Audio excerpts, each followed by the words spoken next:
right, recording is in progress, she says. So, as I mentioned, today we're going to wrap up the attunement section of Kierkegaard's Fear and Trembling, and we're going to get a good start, if not completely finished with the speech in praise of Abraham. So let's, you know, I got my book. I don't know why I'm doing that. I can just share my screen with you and read it off the screen because I got the PDF file open. So let's just do it that way.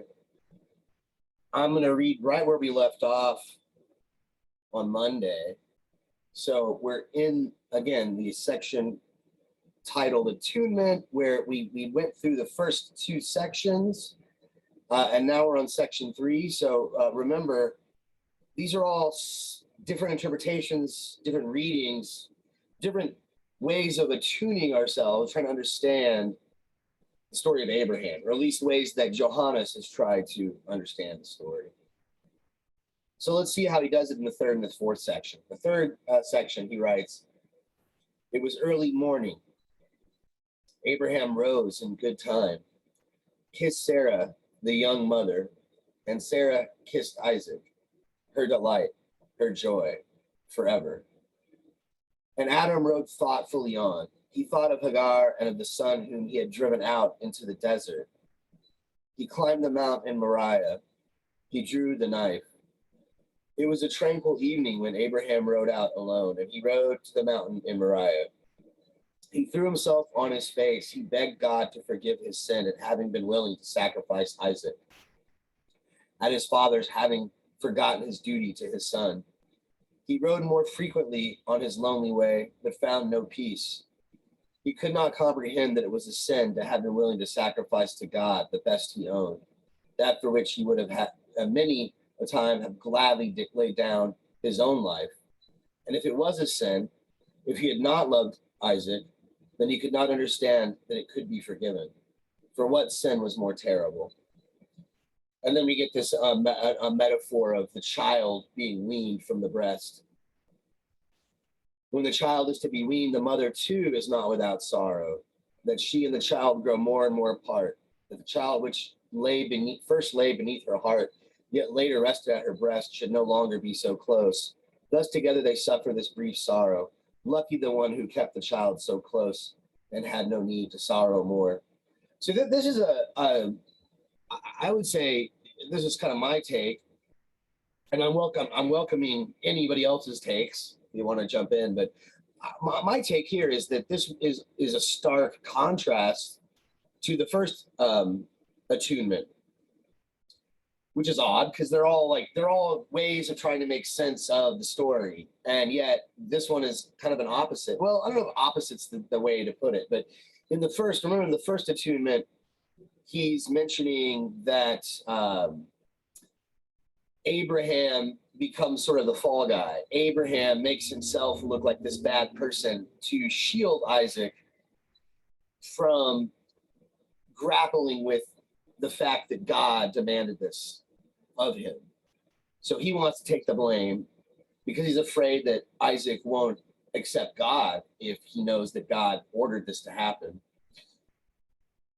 In this case, it seems like Abraham goes through with it and doesn't do that, but because he doesn't do that, because he doesn't somehow try to alleviate the confusion to Isaac, it creates this inner turmoil. So Abraham finds it difficult, impossible. He finds himself incapable of forgiving himself and for seeing how what he did was not a sin. It's kind of hard for us to see this too, right? This is part of the point of the story. It doesn't make sense. It doesn't at least make sense in terms of the ethical, that perspective that Kierkegaard mentions, where things are seen as right and wrong. It's beyond the ethical in a sense. It's a matter of faith. So the metaphor, the child is weaned, the mother is not without sorrow. She and the child grow more and more apart. This is still kind of vague and mysterious, but perhaps like if Abraham would have done it this way, it wouldn't have been the momentous moment that it was supposed to be. and it wouldn't have affected him and given him the faith that it did. So this attunement, like the other attunements, although it might console Johannes de Silencio, it's still not faith. It's still not this fulfillment of faith. He could not comprehend that it was a sin to have been willing to sacrifice the best he owned. Another sort of metaphor, again, maybe faith is giving one's best. Isaac just represents this, being willing to give the best of oneself. We all fail at this. And in this attunement, I suppose Abraham does too. He doesn't have the full faith, doesn't go through with it, doesn't learn from it. And it haunts him. Instead of being a fulfillment, instead of being something that makes him transparently grounded in the power that established him, it is a sort of monkey on his back. It's a weight on his shoulders that he's never able to sort of move beyond. So that's a third attunement, and it's not quite there, right? Johannes still doesn't think that's quite faith. Let's see what the fourth one says, the fourth attunement. It was early morning. Everything had been made ready for the journey in Abraham's house. Abraham took leave of Sarah, and the faithful servant Eliezer followed him out on the way until he had to turn back. They rode together in accord, Abraham and Isaac, until they came to the mountain in Moriah. Yet Abraham made everything ready for the sacrifice, calmly and quietly. But as he turned away, Isaac saw that Abraham's left hand was clenched in anguish, that a shudder went through his body. But Abraham drew the dagger. Then they turned home again, and Sarah ran to meet them. But Isaac had lost his faith. Never a word in the whole world is spoken of this. And Isaac told no one what he had seen. And Abraham never suspected that anyone had seen it. And now we get the metaphor. When the child is to be weaned, the mother has more solid food at hand, so the child will not perish. Lucky the one who has more solid food at hand. I don't quite get this metaphor. I get the attunement. The idea is that unlike the previous example, it's not that Abraham fails. Well, he kind of does. He fails by showing his fear and trembling, by showing it, Isaac notices that Abraham's fist is clenched and he's shaking, and that he doesn't really have faith. He's not doing it with this transparent groundedness, he's doing it with hesitancy, not with confidence and with faith, like it was a duty, or not duty is the wrong word, but a fulfillment of what he is meant to be and to do, and a realization of this. And so Isaac sees this, and it makes Isaac lose his faith. And so it's something that creates an inner turmoil for Isaac. He sees his father hesitate. I don't know why the metaphor works, though. It seems like Abraham has less solid food, not more solid food. I don't know.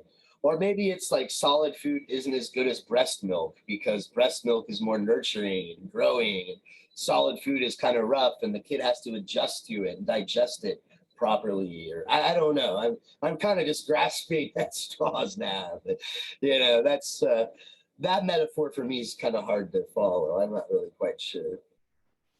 But Johannes closes the attunement section by saying, it's very mysterious. I kind of gave away the game at the beginning. You sort of read this thinking, what the hell are all these? At the end, he tells you, though, like, in these and similar ways, this man, remember this man who grappled with the story of Abraham since he was a kid? This man, probably Johannes himself, in these and similar ways, this man of whom we speak thought about those events. Every time he came home from a journey to the mountain in Moriah, he collapsed in weariness, clasped his hands, and said, "Yet no one was as great as Abraham. Who is able to understand him?" Who can understand him? Right? Johannes must be silent about it. So unless anybody has anything they want to say about the attunement section, I'm just going to jump right in to the speech in praise of Abraham. One could say that the attunement section is kind of a throwaway. What's the point of it? I think it's kind of a fun experiment, but oftentimes when you take a class in existentialism or something like this and you cover fear and trembling, they'll skip all this stuff. In fact, a lot of times they skip the first 2 or 3 sections and go straight to like the problemata. But I think that this stuff is important, and it's preparatory. I think the preface especially is pretty important. But you could argue the attunement section it's sort of literary and intriguing, but not absolutely essential to the point. I guess the idea, though, is that as much as he tries to become attuned with the story of Abraham, the more he tries, the harder and the more confusing it gets. So let's hear his speech in praise of Abraham. We'll take our time through this and hopefully get through the whole darn thing. But let's read the first paragraph. I probably won't be able to read the whole darn thing in one swoop. We might have to pause a couple times. He says, if there were no eternal consciousness in a man,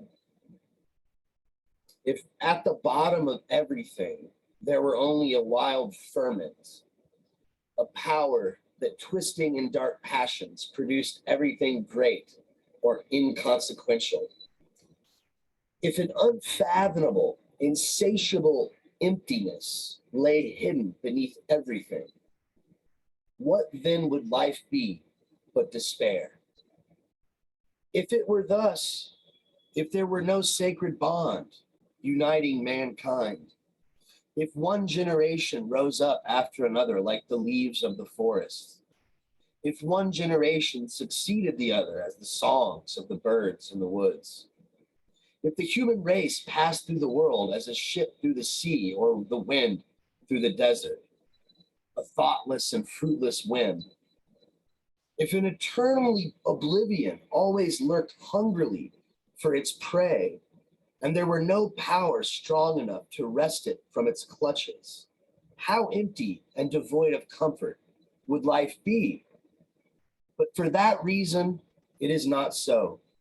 And as God created man and woman, so too he shaped the hero and the poet or speechmaker.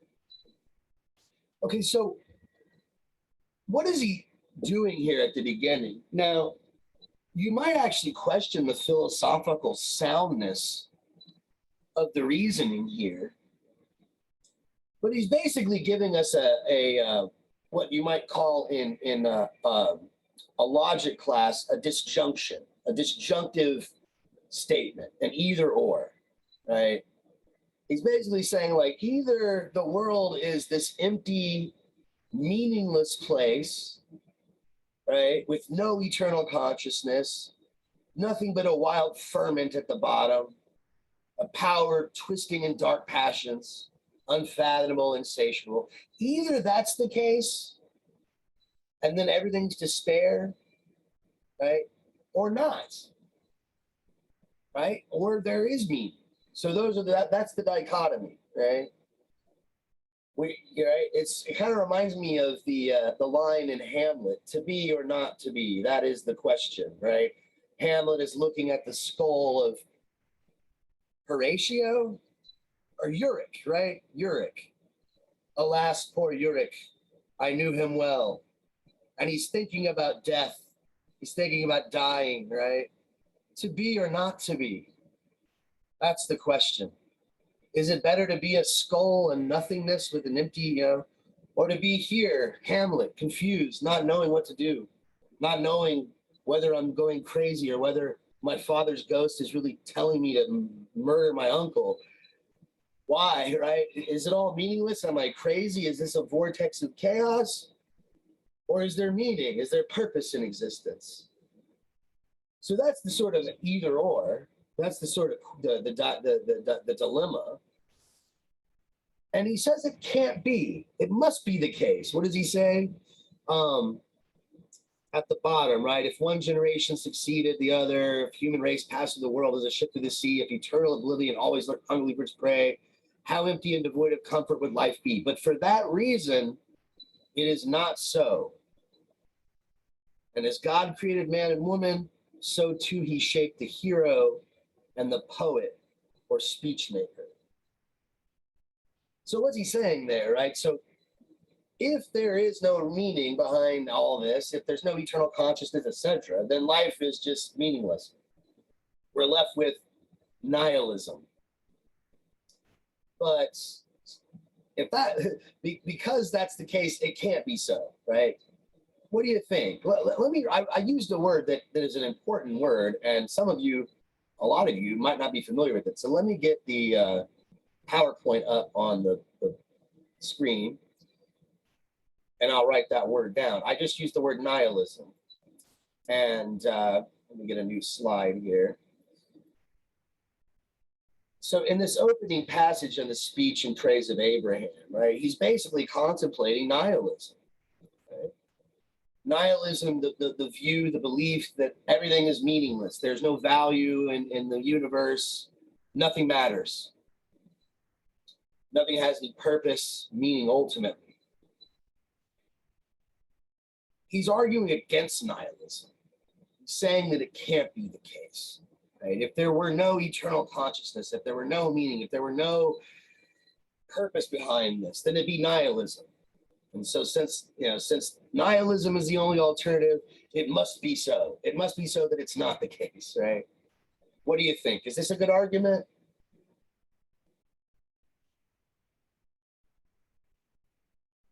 I don't think it's a very strong argument to be completely. It's sort of a wishful thinking to me. It's I don't want to get too technical, but it's a lot of philosophers talk about the is ought fallacy. This is more the opposite. It's the what you call the ought is fallacy. I'll write that down. So who knows what a fallacy is in the first place? What's a fallacy? Anyone familiar with that term? No? Something's fallacious. So a fallacy is a form of bad reasoning. So any argument that is fallacious or that includes a fallacy, it's a bad argument. It tries to draw a conclusion from evidence, and that conclusion cannot be drawn from the given evidence. And the way he presents this argument is fallacious, at least the way it's stated. And as I said, it's what you might call an ought is fallacy. Not as common as the is ought fallacy, which if you ever take a class in Intro to Philosophy, you'll probably learn the is ought fallacy. We won't cover it here unless it comes up. This is the ought is, right? This is basically like, well, it ought to be the case. It ought to be the case. It should be the case that life has meaning, that life has purpose. Because if it didn't, then it'd be dark and meaningless and chaos, and that would suck. So since it should be that way, it is that way. That's a fallacy, right? I mean, it ought to be the case that Travis is a millionaire. So Travis is a millionaire. Well, last I checked my bank account, I wasn't a millionaire, unfortunately, right? So a lot of times there are things that should be, people use this sort of all the time, I think, whenever like they get really crappy service from somebody and they're like, well, I'm sorry, sir, that's our policy. And they're like, well, that shouldn't be your policy. And so, well, it fucking is, man. So like, I didn't write the rules.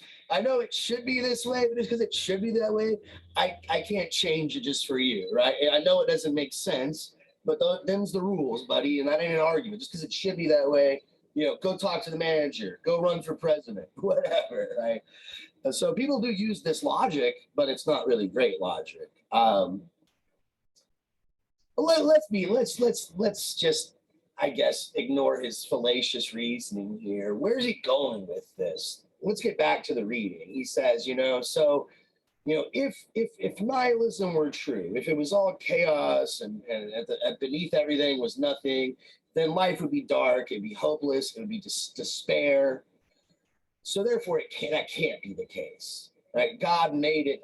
What does he say? God made the hero, the poet, and the speech maker. Let me get back to the reading here. Right, so he says, for that reason, it's not so, right? Nihilism is not the case. And as God created man and woman, so too he shaped the hero and the poet or speech maker. Okay, so now we get this dichotomy. He brings up the hero. Okay, we're going to kind of analyze the hero. I suppose Abraham is going to be our hero for this reading, for lack of a better word. But he's also going to mention how the hero is treated by, understood by, praised by, celebrated by the poet as distinguished from the speech maker. So sorry, I'm going to be doing a lot of this, switching between screens. Let me go back to my PowerPoint and let's start a new slide here. I guess maybe let's do a table with 2 columns, 2 rows. We're going to put poet on one side, and we're going to put speech maker on the other, right? Speech maker. Why did it capitalize speech maker but not poet? I guess I'll capitalize on both, right? The hero also, I'll put him on top. I guess this hero is the subject matter that both the poet and the speech maker deal with. All right, well, we're going to come back to this in a minute. We'll get a list going. Let's read the passage and try to distinguish between these 2 figures here. Right.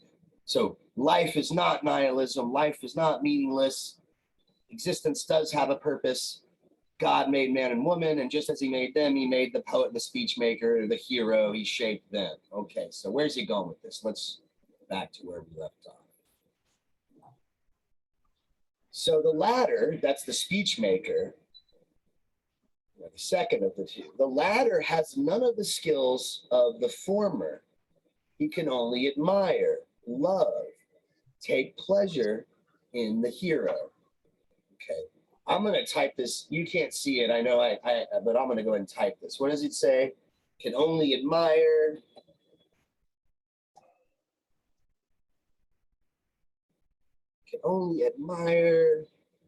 love, take pleasure in the hero.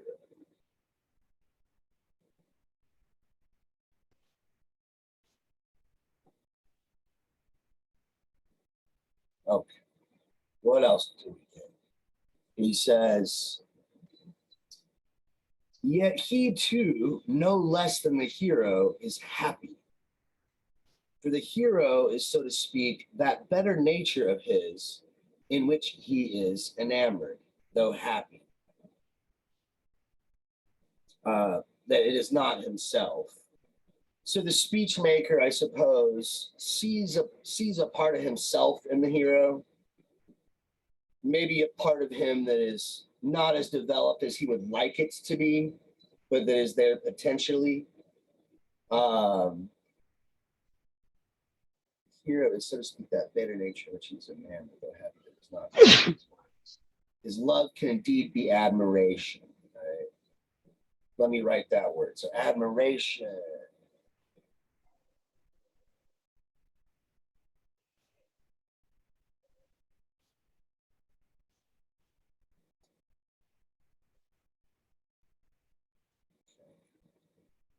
Let's go further. He's the spirit of remembrance, can only bring to mind what has been done, do nothing but admire what has been done. He takes nothing of himself, but is jealous of his charge, who he's referring to. He follows his heart's desire, but having found what he sought, he wanders round in front of everyone's door with his song and his speech, so that all can admire the hero as he does, be proud of the hero as he is. That is his achievement, his humble task. This is faithful service in the hero's house. If he remains thus true to his love, if he struggles night and day against the wiles of oblivion, which would cheat him of his hero, then he has fulfilled his task.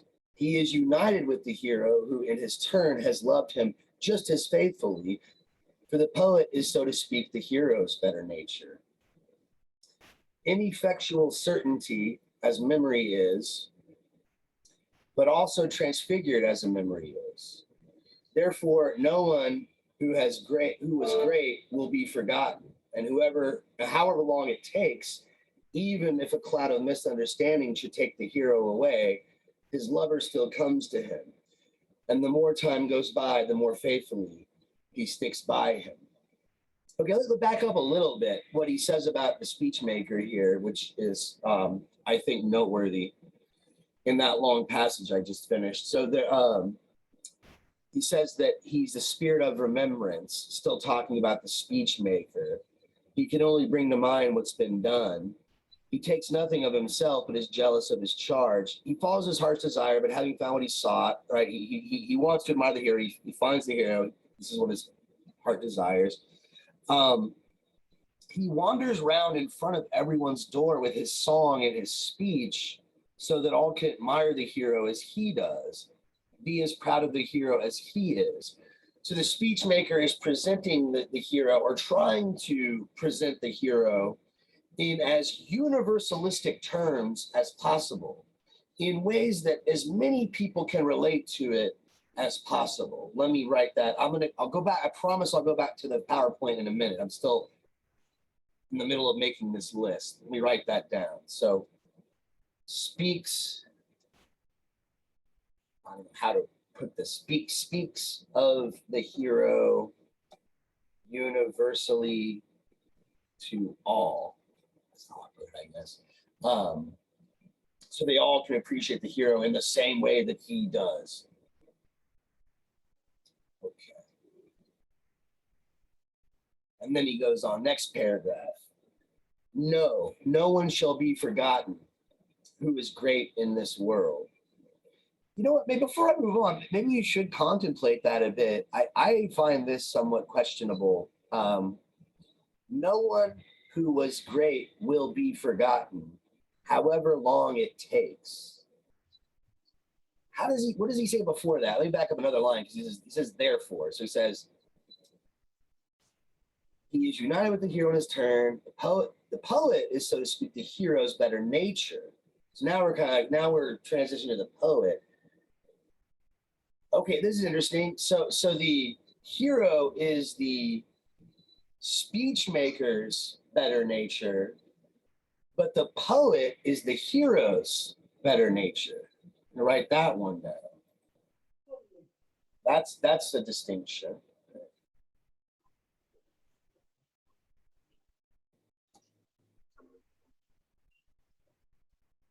So the speech maker, I guess, is a little bit more prosaic and just speaks kind of more straightforwardly.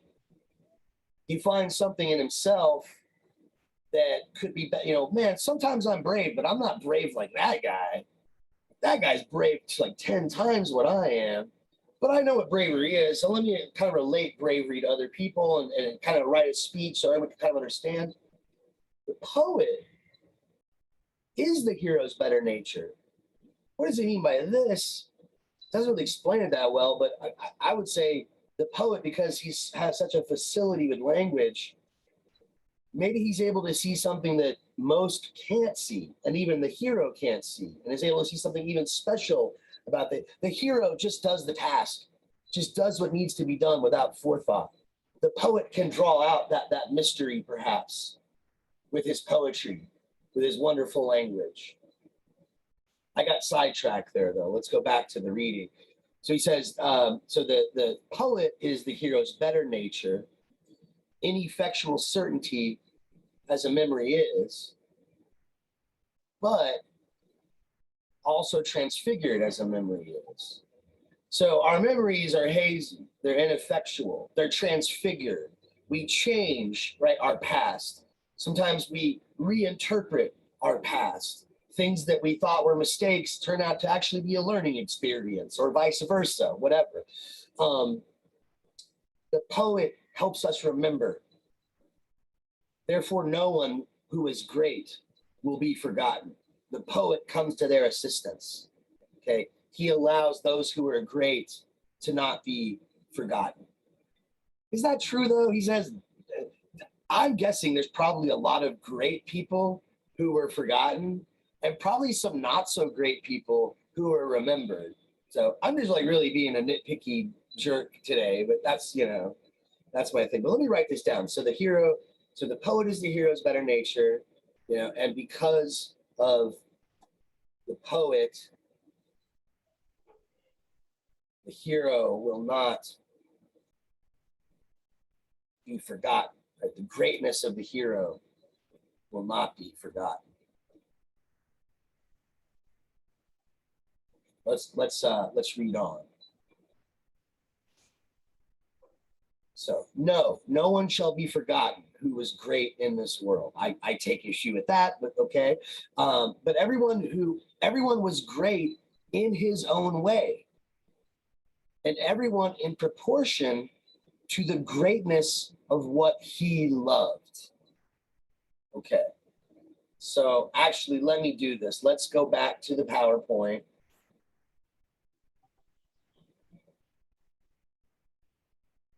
Okay, here I've got I probably could have done it a little bit better, more organized. But here I have so I can compare and contrast between the poet and the speech maker, their relation to the hero, right? We started with a speech maker, so I'll start with that first. Right? Speech maker, he's able to admire, to love, to take pleasure in the hero. His admiration is because it reminds him of something in himself, his better nature, that could probably be even better, more like the hero. And then he speaks universally to all when he praises the hero. The poet, on the other hand, is the hero's better nature. I guess he draws out what is best about the hero in his poem. And because of the poet, because of his great poetry and his ability to sort of tap in to what was unique about the hero, right? As he puts it, every hero is unique. Every hero, like, let me get the quote right. Everyone was great in his own way, he says.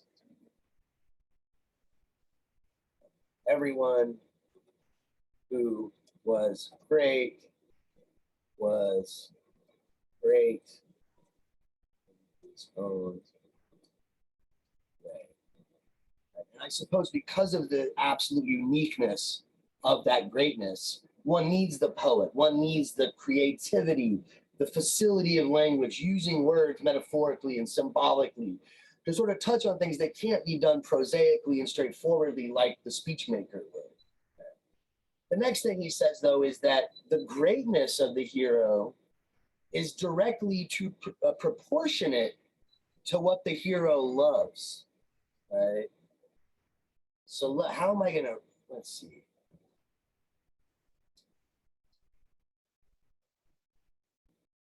Oh, I guess I'll just have to, no while since I used PowerPoint. Let me insert a text box here.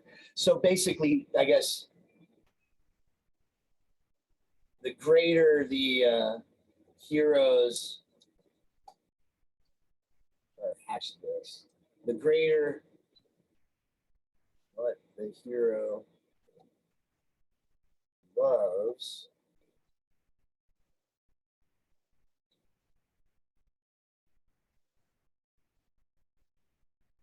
the greater the hero.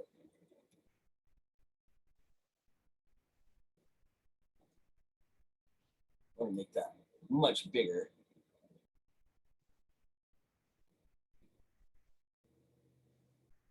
So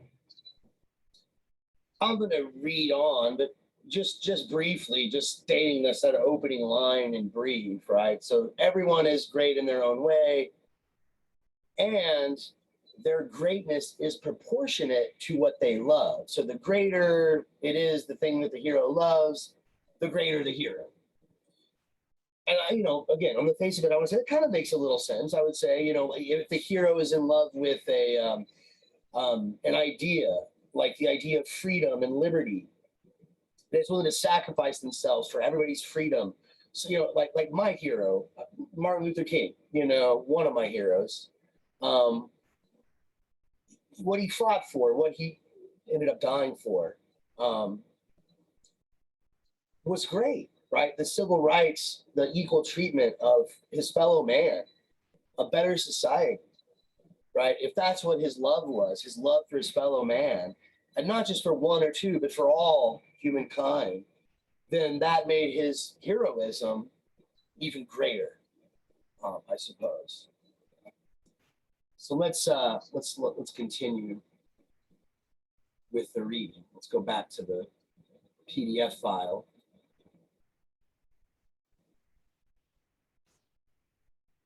So no one shall be begotten who is great. No one shall be forgotten who is great in this world, but everyone was great in his own way, and everyone in proportion to the greatness of what he loved. For he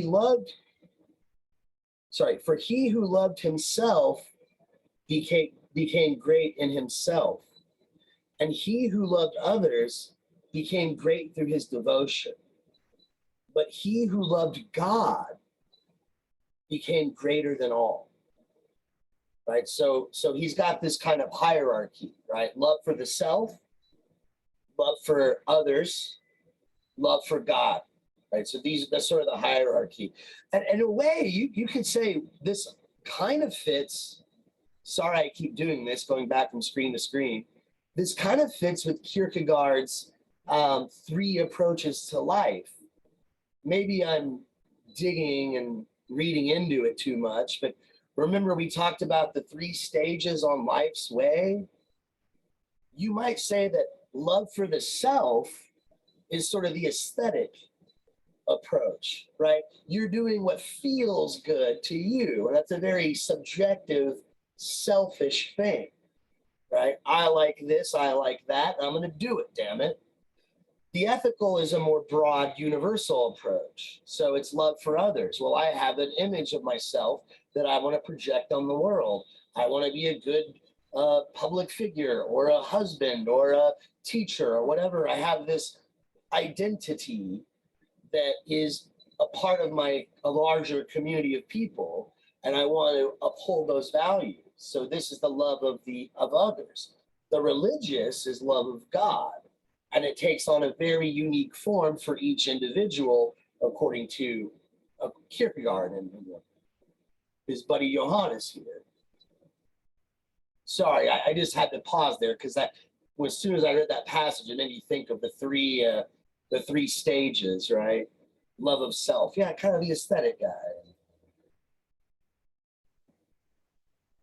So he says,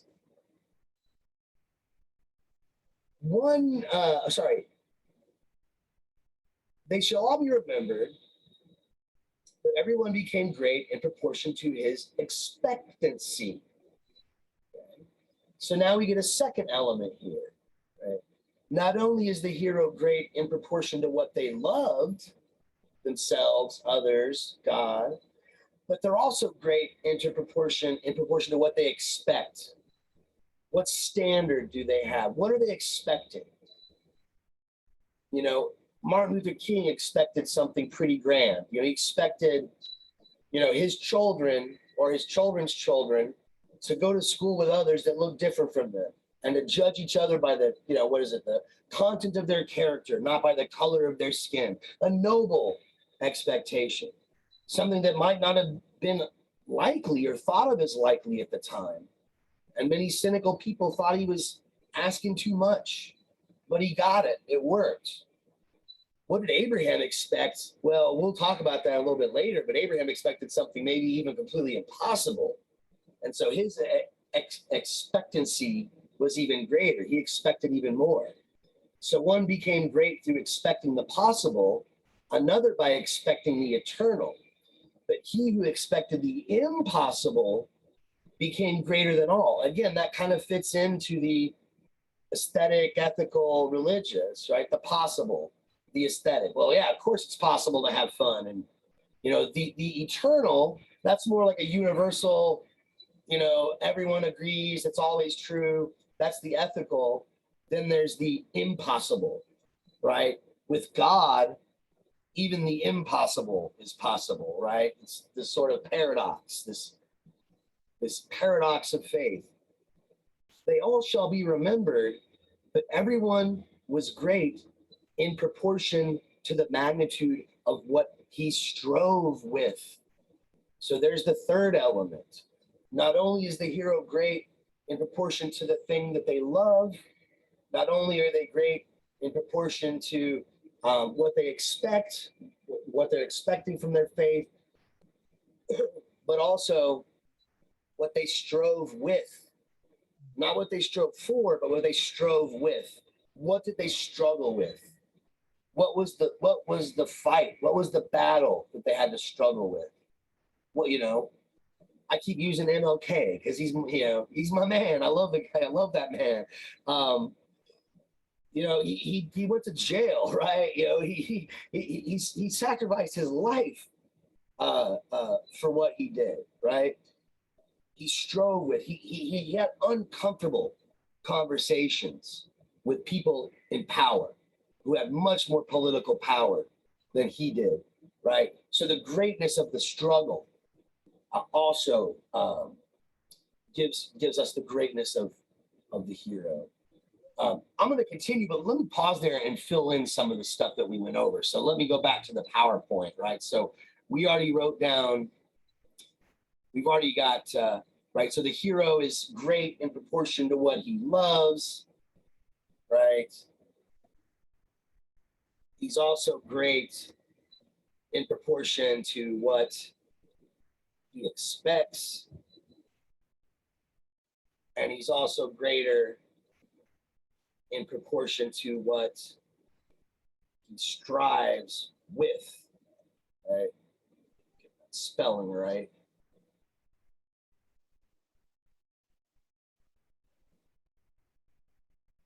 Okay, all right, let's go back to the reading.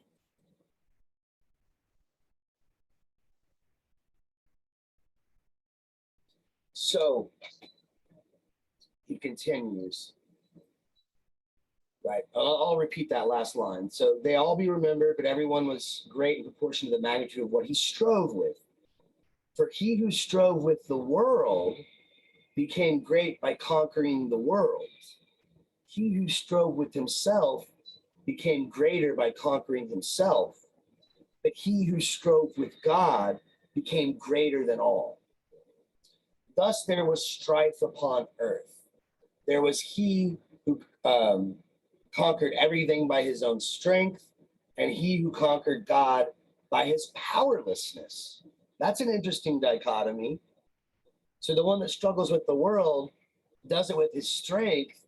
The one that struggles with God, he conquers it with his powerlessness. I guess by letting himself become immersed in his destiny, right? His, what he's supposed to be transparently grounded in, his purpose, his sole purpose, right? His relation to God. And that requires a sort of not power, but powerlessness, a sort of surrender to God. That would be my guess of what he's got going on there. There was one who relied upon himself and gained everything. And one, secure in his own strength, sacrificed everything, right? Powerless, allowed, let everything go, put everything in God's hands. I guess you could put it that way. But greater than all was the one who believed God. There was one who was great in his strength, and one who was great in his wisdom, and one who was great in hope.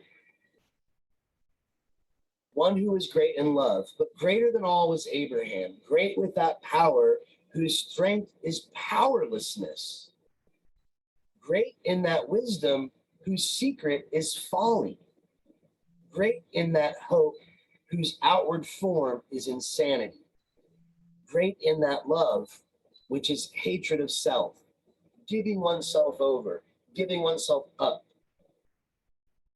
to one's faith, one's faith, one's relation to the divine. It was by his faith that Abraham could leave the land of his fathers to become a stranger in the land of promise. He left one thing behind, took another with him. He left behind his worldly understanding and took with him his faith. Otherwise, he would surely not have gone. Right, so if those not familiar with the Bible story, Abraham originally came from, I forgot the name of his homeland. It's modern day Iran. And he migrated to what is now Israel, Canaan, the land of Canaan in the Bible, because God told him to, right? Go to the land of Canaan. There I will, make you a home and make you the father of many nations. And he did this. He put his whole past behind. He had faith. Okay, God, you say so. I'm going to leave all my family and go to this strange land and set up a home. So he had faith. Otherwise, he surely would not have gone. Certainly, it would have been senseless to do so. It was by his faith that he could be a stranger in the promised land. There was nothing to remind him of what was dear, but the novelty of everything tempted his soul to sad longing. And yet he was God's chosen. And, even though he goes to this strange land, he's a stranger and he's just out of place, he takes God's word for it. I guess this is the chosen land. I guess this is the good place. Whatever, God, you're God. I take your word for it, right? And so yet he was God's chosen, whom the Lord was well pleased. Yes, indeed. If only he had been disowned, cast out from God's grace, he would have understood it better. He would have understood, why are you making me go to like some strange land, right? This doesn't seem like something you do to your chosen one. This seems like you do to somebody you'd want to kind of fuck with, you want to be screwing with, As it was, it looked more like a mockery of himself and his faith. There was once another who lived in exile from the beloved land of his fathers. He is not forgotten, nor his songs of lament, in which in sorrow he sought and found what he had lost. From Abraham, we have no song of lament. It is human to complain, human to weep with one who weeps, but it is greater to have faith and more blessed to behold the believer. It was faith that made Abraham accept the promise that all nations of the earth should be blessed in his seed, right? He'll be the father of many nations, is what God told him. Time went by. The possibility was still there, and Abraham had faith. Time went by. It became unlikely, and Abraham had faith. There was once another who held out an expectation. Time went by. The evening drew near. He was not so pitiful as to forget his expectation. Therefore, he too should not be forgotten. Then he sorrowed, and sorrow did not deceive him as life had done. It did all it could for him, and in the sweetness of sorrow, he possessed his disappointed expectation. It is human to sorrow with the sorrower, but greater to have faith and more blessed to behold the believer. Now, this is really vague and it's not super clear who he's talking about here. There are some sort of guesses in the footnotes, but he's sort of talking about how Abraham, even as the wish or even as the promise that God made him became less and less likely to be fulfilled, even as Sarah got older and she became more and more incapable of giving birth. And he still was like, I still believe it. I still think it's going to happen. I don't know how it's going to happen, but it's still I still believe it. Contrast this with somebody who kind of gives up on it, but then they're like, well, I guess I didn't get it, but I'm still kind of happy. At least I tried. At least I gave it my all. And even that is heroic, says Johannes de Silencio. But Abraham is even more heroic because he kept his faith to the very end. From Abraham, we have no song of sorrow. As time went by, he did not mournfully count the days. He did not cast suspicious glances at Sarah, fearing she was growing old. He did not stay the march of the sun so that Sarah should not grow old with her his expectation. He did not soothingly sing to Sarah his mournful lay. Abraham became old, and Sarah was mocked in the land. Still, he was God's chosen, and heir to the promise that in his seed all nations of the earth would be blessed. Would it not be better then, were he not God's chosen? What is it to be God's chosen? He's like, if this is God's chosen, I'll take not being chosen. Shit. You know? Like, but, could you unchoose me and let me have a kid? Is it to be denied in youth one's youthful desire in order to have it fulfilled in great travail in old age? But Abraham believed and held firm to the promise. Had Abraham wavered, he would have renounced it. He would have said to God, so perhaps after all, it's not your will that it should happen. Then I'll give up my desire. It was my only desire, my blessed joy. My soul is upright. I bear no secret grudge because you refused it. He would have not been forgotten. He would have saved many by his example. Yet, he would not have become the father of faith. For it is great to give up one's desire, but greater to stick to it after having given it up. That's a very mysterious way to put it. So Abraham didn't give up his desire. He stuck to it after giving it up. Kind of a contradiction there. Johannes is going to expand on this a bit in the first Problemata. So we'll talk about this a little bit more, this idea of holding on to it even after giving it up. And there'll be more on this later, right? But as it's stated right there, it's very confusing. He says, it is great to grasp hold of the eternal, but greater to stick to the temporal after having given it up. So grasping to the eternal, the universal, the ethical. I didn't get what I wanted, but the idea was good. I fought the good fight. I fought the good cause. Didn't really get anything physical out of it, but I still did something noble. I was still a hero. That's pretty awesome. Not as awesome as Abraham. Abraham stuck to the temporal. He didn't give up his hope in Isaac. He didn't give up his hope in literally being the father of many nations, having a bunch of kids. He didn't give it up. He stuck to it after giving it up, whatever that means. Again, it's supposed to be confusing. More on that later. Right? We'll talk more about that in the first Problematic. Right? But then came the fullness of time. Had Abraham not had faith, then Sarah would surely have died of sorrow. And Abraham, dull with grief, instead of understanding the fulfillment, would have smiled at it as at a youthful dream. But Abraham believed, and therefore he was young. For he who always hopes for the best becomes old, deceived by life. And he who is always prepared for the worst becomes old prematurely. But he who has faith retains eternal youth. All praise then to that tale. For Sarah, though stricken in years, was young enough to covet the pleasure of motherhood. And Abraham, though gray of beard, was young enough to want to be a father. Outwardly, the wonder of faith is in Abraham and Sarah's being young enough for it to happen, according to their expectations. In a deeper sense, the wonder of faith lies in Abraham and Sarah's being young enough to wish, and in faith's having preserved their wish, and through it their youthfulness.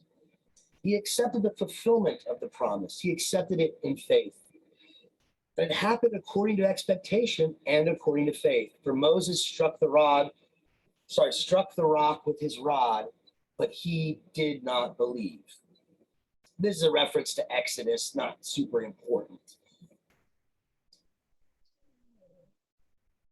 this is an interesting point that I don't think he comes back to, so maybe I should pause here for just a moment.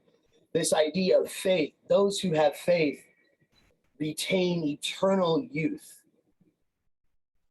What does that mean? I mean, there's many ways we could take it. I don't want to say too much about it yet, but I think for now, I would say, when you're young, you're kind of naive. You're green, as they say. You're fresh. You see the world through fresh eyes, and you're open to experience. Maybe there's something about faith that is akin to that. So there was rejoicing in Abraham's house when Sarah was bride on their golden wedding day, but it was not to remain so. Abraham was to be tried once more. He had fought with that subtle power that invents everything, with that watchful opponent that never takes a nap, with that old man who outlives everything, time itself. So time, this is the enemy of the ethical. We talked about the ethical on the first or second day of class. When we live the ethical, marriage is the example. I want to be a good husband. I have a commitment. I have a clear conception of what I need to do to fulfill my duty as a good husband. And one is passionate about this when one is first married, when one is freshly in love. But through time, that wears down on that commitment. It makes it harder. Boredom sets in. Monotony sets in. But Abraham didn't let that get to him, right? He held out. He held out. This is faith. This is beyond the ethical. So he had fought with it and kept his faith. Now all the horrors of the struggle were to be concentrated in one moment, right? That fateful moment when he walks up the mount in Moriah. And God did tempt Abraham and said unto him, take now thy son, thine only son Isaac, whom thou lovest, and get thee into the land of Moriah, and offer him there for a burnt offering upon one of the mountains, which I will tell thee of. So all was lost, more terrible than if it had never been. So the Lord was making a sport of Abraham. Through a miracle, he had made the preposterous come true, right? Even though Sarah was super old, like 100 and something, he let her have a kid, gave her Isaac. But now he would see it again brought to nothing. Foolery indeed. But Abraham did not laugh at it, as Sarah had laughed when the promise had first been proclaimed. All was lost. 70 years faithful expectation, the brief joy at faith's fulfillment. Who is it then that snatches the staff from the old man? Who is it that demands that the old man himself should break it? Who is it that makes a man's gray hairs forlorn? Who is it that demands that he himself should make them so? Is there no compassion for this venerable graybeard, none for the innocent child? And yet Abraham was God's chosen, and it was the Lord who put him to this test. All was now surely lost. The glorious memory of the human race, the promise in Abraham's seed. It was only a whim, a fleeting thought of the Lord's, which Abraham himself must now eradicate. That glorious treasure, as old as faith in Abraham's heart, many years older than Isaac, the fruit of Abraham's life, hallowed with prayers, ripened in struggle, the blessing on Abraham's lips. This fruit was now to be plucked out of season and have no meaning. For what meaning could there be in it if Isaac was to be sacrificed? That sad yet still blessed hour when Abraham should take leave of everything he held dear, when he should raise his venerable head one more time, when his countenance should be radiant as the Lord's, when he should concentrate his whole soul in a blessing with the power to give Isaac joy all his days. That moment was not to come. For yes, Abraham would indeed take leave of Isaac, but it was he that was to remain. Death would divide them, but Isaac was to be its victim. The old man was not to lay his hand upon Isaac in blessing, but weary of life, was to lay it upon him in violence. And it was God who tried him. Yes, woe, woe to the messenger who came before Abraham with such tidings. Who would have dared to be emissary for such sorrow? Yet it was God who tried Abraham. But Abraham had faith, and had faith for this life, not the afterlife, not heaven, not some eternal reward, this life. Yes, he had his faith. Had his faith only been for a future life, it would indeed have been easier to cast everything aside in order to hasten out of this world to which he did not belong. But Abraham's faith was not of that kind. If there is such, for a faith like that is not really faith, but only its remotest possibility. A faith that has some inkling of its object at the very edge of the field of vision, but remains separated from it by a yawning abyss in which despair plays its pranks. But it was for this life that Abraham believed. He believed he would become old in this land, honored among his people, blessed in his kin, eternally remembered in Isaac, the dearest in his life, whom he embraced with a love for which it was but a poor expression to say that he faithfully fulfilled the father's duty to love the son, as indeed the summons put it, the son who thou lovest. Jacob had 12 sons. That's Isaac's kid. Jacob had 12 sons, and he loved one. Abraham had just one, the son he loved. And we all have our Isaac, I suppose. And faith is trying to, is grappling with that. So I realized we're getting close to the end of class. I thought I had time to finish the speech in praise of Abraham. Unfortunately, I do not. We're close to the end of it, though. So for next class, finish reading the speech in praise of Abraham and get as far through that problemata as you can. We are going to get deep into it on, not on Monday, because Monday's a holiday. That's Labor Day. But a week from today, we're meeting again, our final Zoom meeting, 1 week from today. We'll continue where we left off. I'm going to go ahead and stop recording, but I'll leave the meeting open for a few more minutes in case there's anybody who has any questions for me.